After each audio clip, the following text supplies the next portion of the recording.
Assalamu alaikum, sako daga Abubakar FKD zuwa ga masana'antar Kannywood. Gaskiya wani abin da ake yi a masana'antar Kannywood ba a kyautawa. To, wata magana ce da aka gaya Maryam ya kuma gaskiya abun ya mun ciwo. Bai kamata a ce kamar irin karamar yarinya tana da wannan abin ba. Ko dan ta samu masu gida da su ɗaure mata gindi take irin wannan abin.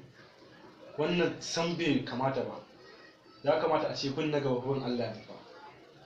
Duk da dai yake na shaida tarbiyyar mutanen Kano suna tarbiyya. Nan ko da an zage su komai aka musu na san ba su ramawa saboda sun samu tarbiyya mai kyau. Amma gaskiya abin da ake yi ba a kyautawa. Kana namiji kana sa yarinya tana irin wannan abubuwan gaskiya dan Allah a gyara. Wannan abin bai kamata ba. Mu bai kamata a ce ana jin wannan abin ba. Wallahi ni na ji mamakin abin amma Maryam ya dan Allah ki haƙuri. Na san ki da ki haƙuri.